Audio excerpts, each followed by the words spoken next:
Well, hey there, everyone. Patet Boy here, and welcome back to Conquest Sector 5. Oh man, Season 10, the first of the three that we're going to need to get Boba, Scion of Django, and let me tell you, oh, this Conquest was a doozy. As you can see over here on the right side, I have Max Ward. We did it. And I'm going to specifically talk about Sector 5. I've talked about the event feats, how to break down and do those over the course of the 2 weeks. That is a tedious, slightly hellish thing to do with the Han Solo and Boba Fett, but it's possible. And you need to budget out your smuggler and bounty hunter battles as well. However, as soul-sucking and tedious as this, we'll call it season of Conquest has been, this season 10, I actually caught a bit of a break here at the very end, and you'll notice here, we have 0 out of 13 on this Moff Gideon battle, right? Let me just talk about how much time and energy I wasted on this. I think I dropped 12 battles, which would be 240 energy, on this over the course of the last day. We'll call it day and a half, times which I attempted and burned all my energy on it, and realized that this was just a futile feat. Let's talk about these modifiers, okay? First one you need to do is win with Mandalorian and Bo-Katan, okay? I had seen some videos and talk of things that would work to do it with like a Mando lead and Han and the two Chewies. That did nothing. We got absolutely obliterated.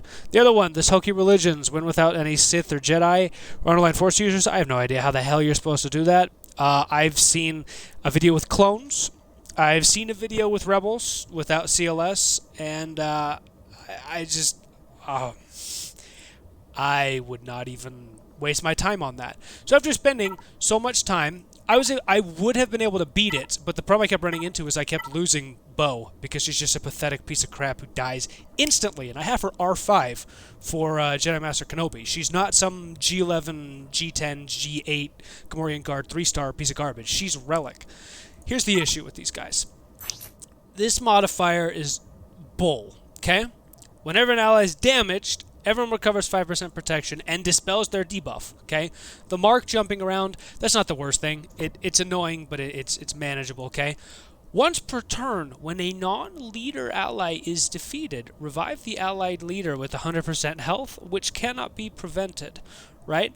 So that means then, and this translates weird. I wonder if there's something broken about this interaction. But if, for example, you're going up, I believe the tunes are Gideon, Range, Dark Trooper, Stormtrooper, and Death Trooper, right? Yep. Okay. You kill, let's say we kill Dark Trooper, right? Or Death Trooper. They get revived when Moff Gideon takes a turn. I don't know if that's the intended interaction or if it's bugged or what the deal is, but they kept coming back for me over and over again. And the damage we're putting out here, their over-prepared modifier here, right? It's 40% speed, health, protection. They're insanely thick. They're R8. They're just gods. I mean, Stormtrooper is near unto impossible to kill himself, and Moff Gideon is thicker than a Snicker, man. So he's already reducing your damage with Demoralize, and he's just causing you so many issues, okay? With JKLS lead slowing them down significantly, and JML with Watt and then Bo and Bando, I managed to kill everyone but these two. And here's the fun thing. If I had managed to kill Stormtrooper and kill then Moff Gideon, he would have revived himself.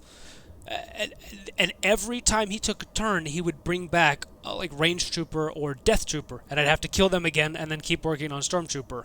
His stuns would not stick because this lovely one, they dispel all debuffs from each other. Oh my gosh. You can't get stun or ability blocked or breach or anything to stick. It's stupid. So, what I figured out after banging my head against a wall perpetually was, hey, I actually only need, 22 more bantha burritos, whatever you want to call them, and I was just short of this one. I was already planning on finishing it, but I was just short of this. I think I had 2 battles left, so that would give me 15, and I just needed to find like 7. And there were a few battles here in this that I had 1 or 2 starred. There's still a few 2s laying around here. Here's a 2. There's another 2. There should be like one more 2, maybe. Yeah, another 2. And there are like 3 1s. So I had some banners to be able to pick up here to be able to add to my keycard collection.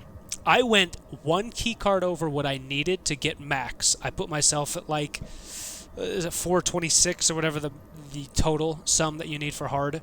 Let me just say, don't bother with Moff Gideon now. Don't bother with him later. Unless they fix the interaction for him, which I think is broken. I'm not sure.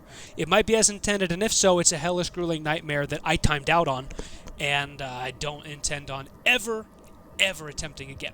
Which means that you're going to need to complete every single sector feat for this sector, which is okay. They're worth 15, they're worth a bunch.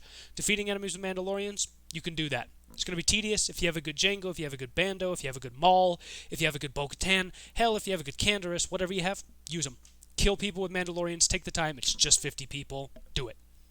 Inflict stun, do it. JKR, Padme, SLKR, JKLS, too many people stun. Use that, it's fine. Tenacity up, 501st. You don't even need 501st. Hell, use Shock T and Rex. I don't care. Use Rex's form up, there's 5. Get it done. And then this one sucked. I ran SLKR, and let me show the exact team I ran it against. I used SLKR with the 4 Remnant, because there's only 4 Imperial Remnant freaking squad members, which is, CG, what are you doing? But I ran it up against this Resistance team, and SLKR basically soloed it. Moff Gideon, my Moff Gideon's relic is the only one that's even remotely useful. He generally survived to apply Demoralize for a little bit and then get obliterated, but you stun Finn, and Siphon, he'll die, then you just work on everyone else. It's very easy. SLKR, C would work for that. JMK would work for that, I think. I don't think JML could solo these guys, though I could be dead wrong. But SLKR is a great solo. I think JMK could probably have handled it as well, especially with high ground, as long as he just kept using his ability on himself to give him that ult. Once he gets that counter up, yeah, he's just going to obliterate him. So, that's my revelation words, bits of advice. I am 1 banner over the minimum you can do to get max reward. I didn't touch Gideon. I didn't even 1 or 2 stars battle. I refused to even go into it. With a full Jedi squad, a squad that can win, I don't care. I don't ever want to see him again. May he rot in hell. This conquest can be beat without touching Gideon. I maximized everything everywhere else. Sector 1, I only didn't do 1 sector feat, which was the Night Sister. And this one, I only didn't do... I can't remember. It was another one that I said no. Oh, Bad Batch. Go to hell. I don't have a full Bad Batch squad. I'm not wasting my time on Omega. And my Bad Batch is a slow project. It's not something I'm grinding. Not doing it. No. Drop those 2. You can do everything else. Absolutely. The Bounty Hunter one up in Sector 1. Very doable. So there's my bits of advice. I hope that's helpful. Please do not waste your time with Gideon. Save yourselves the sanity. He is not worth your time. And go get your banners. Go get your best box you can get. Thanks for watching. Hope this was helpful, and we'll catch you in the next conquest, man. Thanks.